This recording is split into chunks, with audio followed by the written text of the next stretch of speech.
उमर अयूब साहब ने इस्तीफ़ा दे दिया। अब गौहर खान साहब की बारी है। कैसे, ये हम आपको पूरी डिटेल के साथ इस वीलॉग में बताएंगे। आज इमरान खान साहब जेल में अपनी पार्टी की क़यादत से, लोगों से सख्त नाराज़ थे। क्यों नाराज़ थे, ये भी हम आपको आज के वीलॉग में बताएंगे।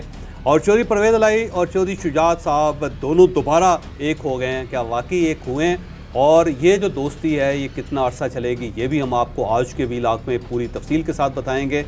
और खैबर पख्तूनख्वा गवर्नमेंट ने 9 मई के लिए एक जुडिशल कमीशन बनाने का फ़ैसला कर लिया। ये जुडिशल कमीशन क्या कर सकता है, ये भी इसी वीलॉग में बताया जाएगा। और इद्दत में निकाह का जो फ़ैसला कल आया है, उसके ख़िलाफ़ पाकिस्तान तहरीक इंसाफ हाई कोर्ट नहीं जा रही। ये एक ब्रेकिंग न्यूज़ है। हाई कोर्ट क्यों नहीं जा रही पाकिस्तान तहरीक इंसाफ, ये भी पूरी तफसील के साथ आपको इसी वीलॉग में बताया जाएगा। लेकिन वीलॉग की तरफ जाने से पहले मेरी आपसे रिक्वेस्ट है कि इस चैनल को सब्सक्राइब ज़रूर कीजिएगा और ये जो बेल आइकन है इसको ज़रूर प्रेस करें ताकि नोटिफिकेशन आपको आता रहे। और यही वो सपोर्ट है जो आप हमारी कर सकते हैं। अस्सलाम वालेकुम नाजरीन, मैं हूं फ़ारूक अब्बास, न्यूट्रल बाय जावेद चौधरी में। नाजरीन, पीटीआई में फूट पड़ चुकी है और ये शदीद किस्म की फूट है। और ये फूट सिर्फ ऐवानों के अंदर ही मौजूद नहीं है, ये उनके वर्कर्स में भी मौजूद है। शदीद किस्म की तनकीद का निशाना बनाया जा रहा है पीटीआई की लीडरशिप को। उमर अयूब साहब रिज़ाइन कर गए हैं और ये लिस्ट में सिर्फ उमर अयूब साहब ही मौजूद नहीं है, ये रिज़ाइन हो रहे हैं, लिए जा रहे हैं। और आगे लिस्ट में कौन मौजूद है जानते हैं जावेद चौधरी साहब से। अच्छा, उमर अयूब का जो इस्तीफ़ा है ना, वो सेक्रेटरी जनरल की पोजीशन से उन्होंने इस्तीफ़ा दिया है। और उस इस्तीफ़े की 3 बड़ी वजूहात हैं। पहली जो बड़ी वजह है वो ये है कि उमर अयूब साहब ने एक सोशल मीडिया टीम जो है इमरान खान साहब की, उसके साथ ज़रा बदतमीज़ी की थी। आपको याद होगा कि गद्दार कौन के नाम से एक ट्वीट की गई थी और वो अमेरिका से की गई थी और उसमें जबरान इलियास का नाम है, अज़हर मशवानी का नाम है। और उसको पाकिस्तान तहरीक इंसाफ ये चाहती थी कि उसको डिलीट कर दिया जाए। गौहर खान ने भी बड़ा ज़ोर लगाया और उसके साथ साथ उमर अयूब साहब ने भी लगाया। और इस पर एक जूम मीटिंग हुई थी और उस मीटिंग में पार्टी की तरफ से बड़ा ज़ोर दिया गया अज़हर मशवानी पे कि आप इसको डिलीट करो। आपको अंदाज़ा नहीं है, आप मुल्क से बाहर बैठे हुए हैं, वहाँ पे बैठ के आप बड़े सुकरात बने हुए हैं, बड़े बुकरात बने हुए हैं, बड़े हरकुलिस बने हुए हैं। अगर आपके अंदर इतनी हिम्मत है, जुर्रत है, तो यहाँ पे ग्राउंड में खड़े होकर बात करो, वगैरह वगैरह। और जबरान इलियास जो था ना, उनके साथ तो ठीक ठाक मुँह मारी और उसने कहा कि मैं तो आप लोगों के मत्थे लगना ही नहीं चाहता, आपकी बात ही नहीं सुनना चाहता, आप मेरे स्टेटस के मुताबिक ही नहीं है, आप बोने हैं और लिहाजा मैं तो जा रहा हूँ। और उन्होंने ऑफ़ कर दिया, वो गायब हो गए उस मीटिंग से। अज़हर मशवानी जो थे वो गुफ्तगू सुनते रहे। बहरहाल और भी सोशल मीडिया टीम के लोग थे। इस चीज़ को इमरान खान साहब ने बड़ा माइंड किया। उन्होंने कहा कि सोशल मीडिया जो टीम है वो मेरी कोर स्ट्रेंथ है और कोई शख्स उसके ख़िलाफ़ बात नहीं कर सकता। आपको याद होगा कि जेल के अंदर उन्होंने बाकायदा अपनी सोशल मीडिया टीम जो थी उसको टाइगर कहा था। उसने कहा मेरे टाइगर हैं और इनके ख़िलाफ़ कोई बात ना मैं सुन सकता हूँ, ना मैं किसी को करने दूँगा। और उसकी बैकग्राउंड यही थे कि पार्टी ने बड़ा ज़ोर लगाया था कि वहाँ पे एक ट्वीट आप उसको डिलीट करो। लेकिन उन सब का कहना था कि खान कहेगा तो हम कर देंगे, वैसे नहीं हो सकता, किसी का बाप भी हमसे नहीं करवा सकता। तो एक तो पहला फड्डा जो था उमर अयूब साहब का ये था। दूसरा फड्डा जो था वो शहरयार अफरीदी और 27 MNAs हैं।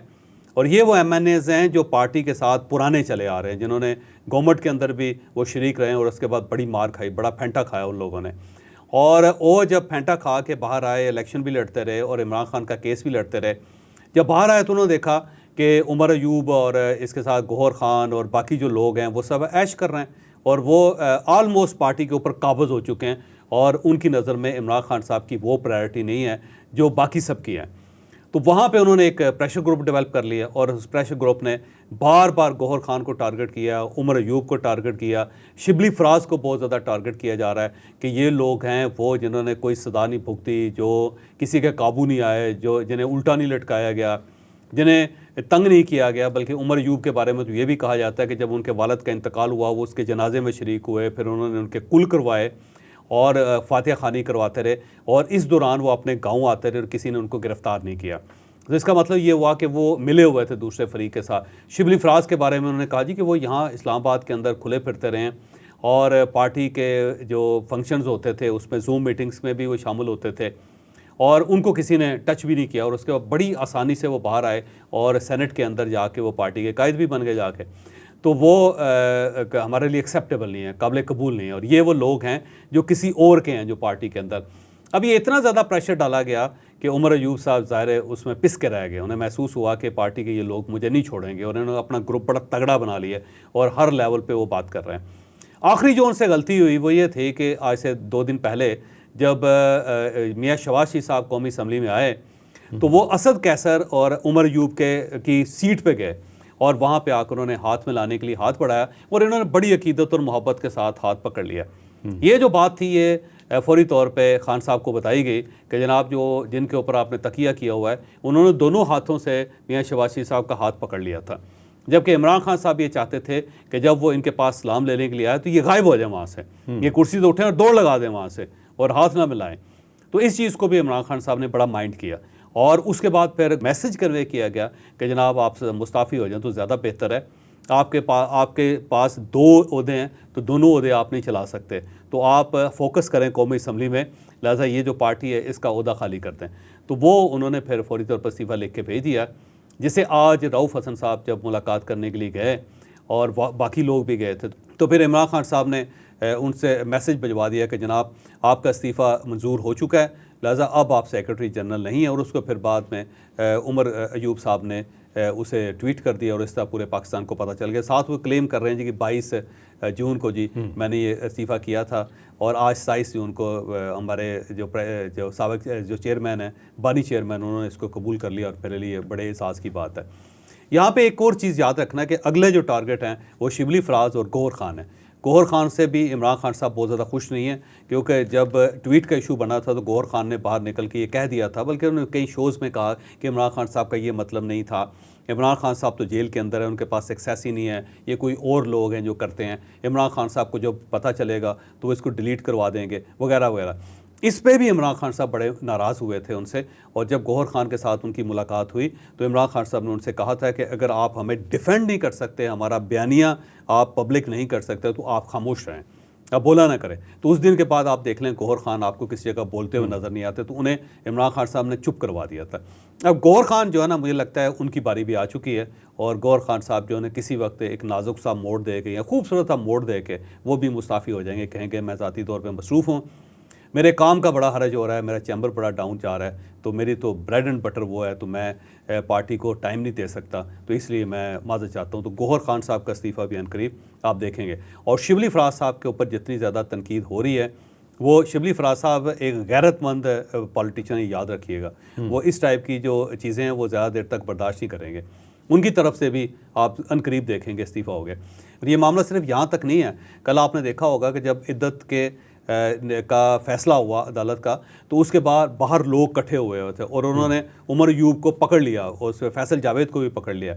और ये याद रखें कि ये कोई रैंडम किस्म के वर्कर नहीं है, ये बाकायदा लाए गए थे और लाया जो गया था वो 27 अफराद का जो ग्रुप है ये उनके लोग थे, स्टेज और बाकायदा उनको भेजा गया था कि जहाँ उमर अयूब मिले आप उसको पकड़ लें और उसे कहें कि तुम गद्दार हो और तुम डिक्टेटर के बेटे हो, उसकी औलाद हो और तुम पार्टी को डिफेंड नहीं करते, हम यहाँ पे धूप में खड़े रहते हैं, तुम एसी वाली गाड़ी में आते हो, यहाँ पे तकरीर करते हो और चले जाते हो वगैरह वगैरह।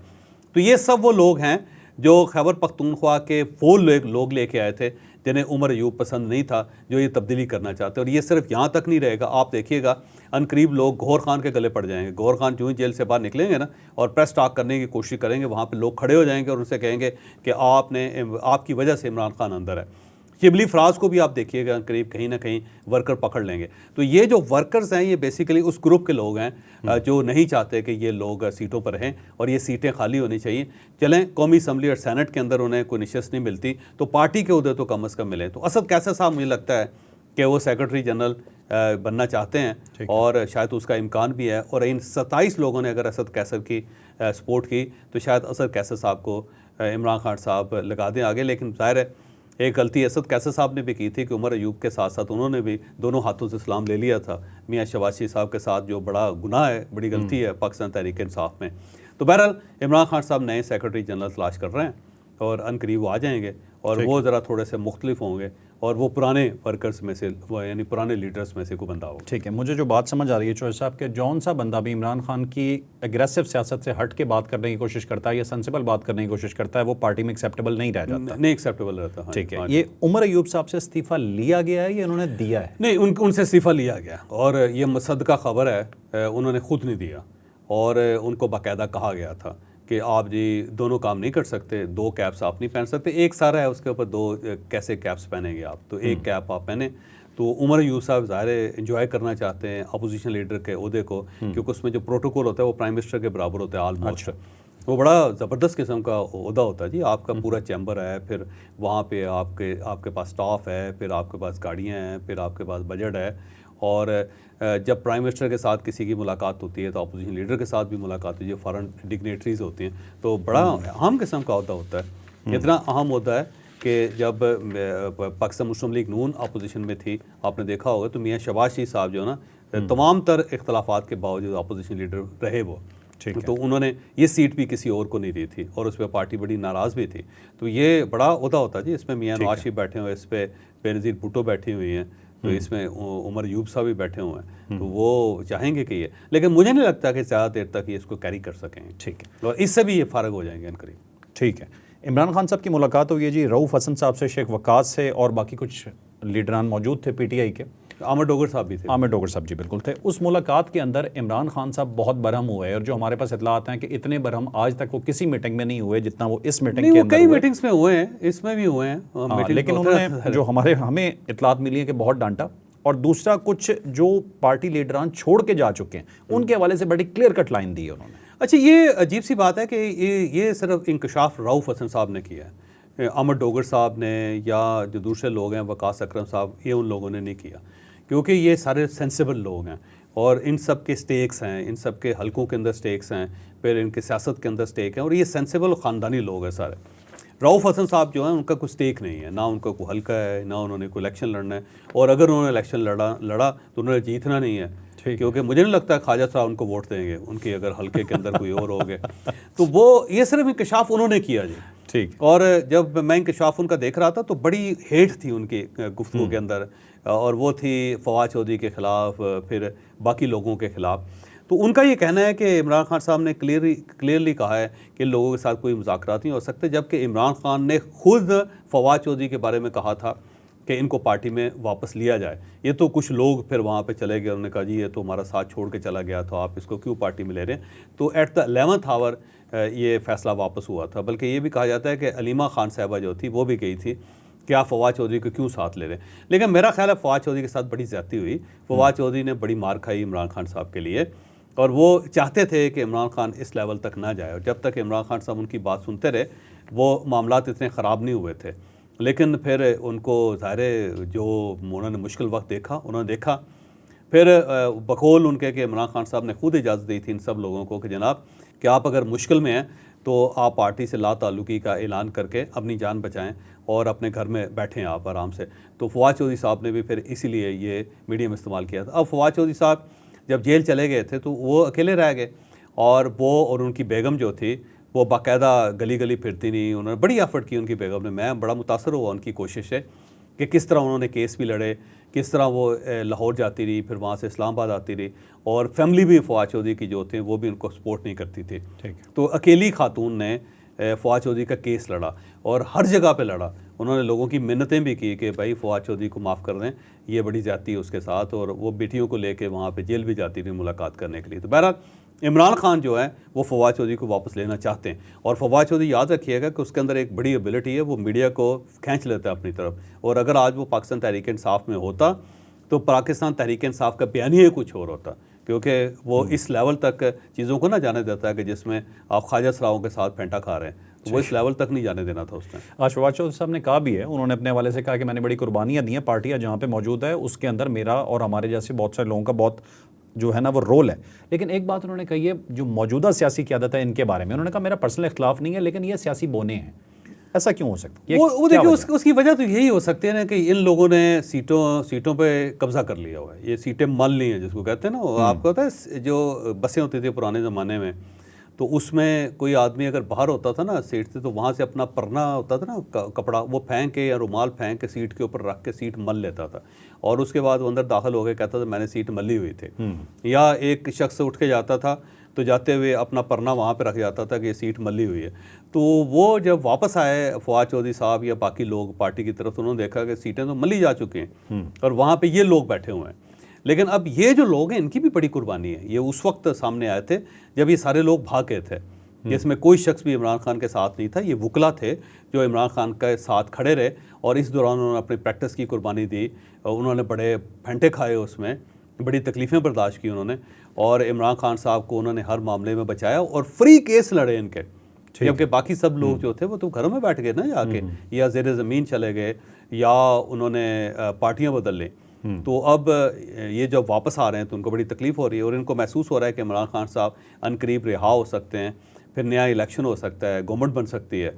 तो ये सब लोग वापस दौड़ रहे हैं। अगर आज ये खबर फैल जाए कि इमरान खान रिहा नहीं हो रहा, इमरान खान कभी प्राइम मिनिस्टर नहीं बन सकता, पार्टी रिवाइव नहीं हो सकती, तो फिर देखता हूँ मैं इनमें से कौन इन कुर्सियों के लिए या इन ओहदों के लिए जदोजहद करता है। तो नहीं हो सकेगा। ये सिर्फ उनको एक ब्राइट फ्यूचर नज़र आ रहा है, तो इसलिए वो चाहते हैं कि ये जो बोने हैं, जिनको वो बोने कह रहे हैं, यहाँ से उठ जाएं। भाई मसला ये है कि जब आप इमरान खान के साथ नहीं थे तो ये बोने ही थे जिन्होंने पार्टी को बचाए रखा, जिन्होंने इमरान खान को बचाए रखा, जिन्होंने इमरान खान के फ्री केस लड़े।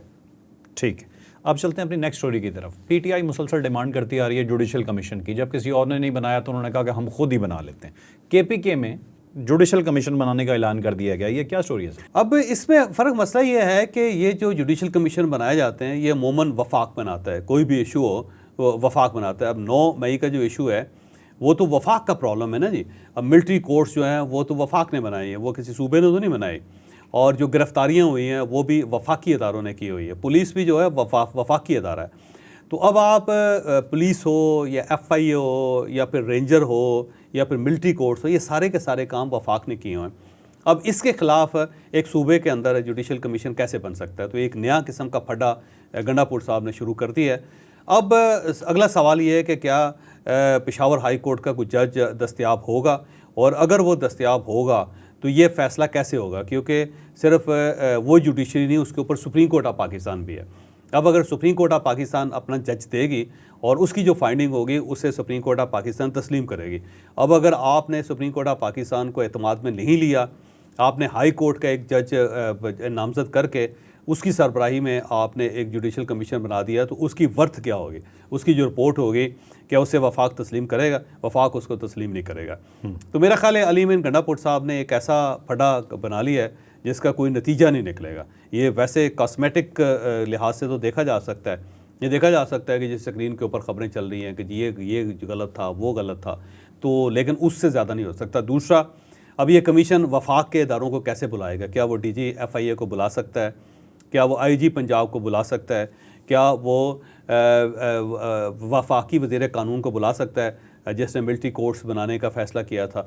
तो ये तो ज़ाहिर वफाकी इदारों को या वफाकी शख्सियात को नहीं बुला सकता। जब भी उनको नहीं बुला सकता या उनके कहने पे वो नहीं आएंगे, तो फिर इस जुडिशल कमीशन की वर्थ क्या होगी, इसकी रिपोर्ट क्या होगी? तो मेरा नहीं ख्याल कि ये इस काम में गंडापुर साहब को पढ़ना चाहिए था। उन्हें ये चाहिए था कि वो एक करारदाद पास करवाते KP असम्बली से, और फिर वो असम्बली जो है वो दरख्वास्त करती सुप्रीम कोर्ट ऑफ पाकिस्तान से, चीफ जस्टिस ऑफ पाकिस्तान से कि आप एक जुडिशल कमीशन बनाएं, और वो ज़ाहिर है सुप्रीम कोर्ट इसकी डायरेक्शन दे सकती है वफाकी हुकूमत को। वो सुप्रीम कोर्ट ऑफ पाकिस्तान भी डायरेक्ट कोई जुडिशल कमीशन नहीं बना सकती। वो कमीशन बनाना जो है वो वफाक का काम होता है, वज़ीर आज़म का काम होता है। ठीक है, तो वो एक डायरेक्शन ज़रूर दे सकती है सुप्रीम कोर्ट ऑफ पाकिस्तान के जनाब इस टाइप का एक कमीशन बनाया जाए। तो इसका फ़ायदा कोई नहीं है, ये सिर्फ ख़बरों में गर्म रखने का एक हथकंडा है जिसे गंडापुर साहब इस्तेमाल करते हैं। बिल्कुल लगा ऐसे रहा किसी दिन PTI अपना वज़ीर आज़म भी ऐसे ही अनाउंस कर देगी खुद ही। अच्छा, अब अगली स्टोरी की तरफ चलते हैं। काफ लीग के हवाले से चौधरी बिरादरान के रास्ते अलग हो गए थे, लेकिन अब खबरें आ रही हैं कि शायद दोबारा इकट्ठे होने जा रहे हैं। अच्छा, चौधरी बिरादरान जो है ना, चौधरी शुजात और चौधरी परवेज़ अलाई 2 शख्सियात हैं। चौधरी शुजात साहब बड़े हैं और वो नहीं चाहते थे कि परवेज़ इलाही साहब इतने दूर हों, बल्कि जब परवेज़ इलाही साहब को गिरफ़्तार किया गया तो चौधरी साहब बाकायदा जेल जाके उनके साथ मुलाकात करते रहे चौधरी शुजात साहब, और उन्होंने बड़ी मिन्नत की अपने भाई की कि आप थोड़ा सा अपने आप को नरम करो, मैं तुम्हारे लिए बड़ी कोशिश करता हूँ और उसके बाद तुम अपने घर में जाओ।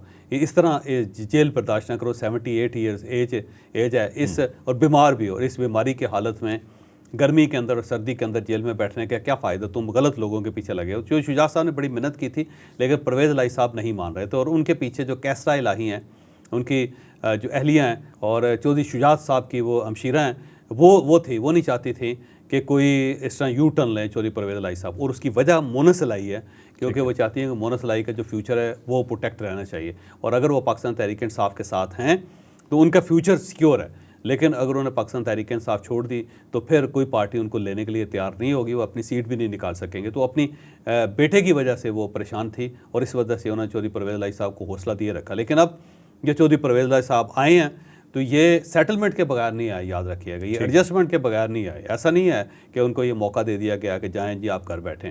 ये बाकायदा जो है एक तहरीरी मुआहदा ही है, जिसके तहत वो है। अब चौधरी शुजात साहब ने उनको राज़ी किया है। वैसे चौधरी शुजात साहब, ये खबर ये है, चौधरी शुजात साहब गए उनके पास और उन्होंने उनको राज़ी किया, परवेज़ इलाही साहब भी राज़ी हो गए हैं। लेकिन अब कैसरा इलाही साहबा की तरफ से तरदीद आ रही है, वो सिर्फ उनकी तरफ से आ रही है। तरदीद उस वक्त सही समझी जाएगी जब चौधरी परवेज़ इलाही साहब खुद कहेंगे कि जी मेरा चौधरी शुजात के साथ कोई ताल्लुक़ नहीं है। ठीक, तो अलबत्ता ये सेटलमेंट ज़रूर हुई है कि हम भाई हैं, भाइयों की हैसियत से वो रह सकते हैं। आप अपनी पार्टी में रहें, आप अपनी सियासत करते रहें, हम अपनी पार्टी में रहते हैं, हम अपनी सियासत करते रहते हैं। सियासी तौर पे हम एक दूसरे के साथ नहीं मिलते, लेकिन जो पार्टी से अबव हो के जो फैमिली का रिलेशन है उसको तो कायम रहना चाहिए। तो मेरा ख्याल इस हद तक ये बात दुरुस्त है। ठीक है, अब वी लोग के आखिर में पहुंच चुके हैं। आपके पास एक ब्रेकिंग न्यूज़ है इद्दत में निकाह केस के हवाले से। अब इद्दत में निकाह केस का फ़ैसला जो था वो कालअदम करार देना चाहती थी पाकिस्तान तहरीक इंसाफ, लेकिन जज अफजल मजोका साहब ने जो फ़ैसला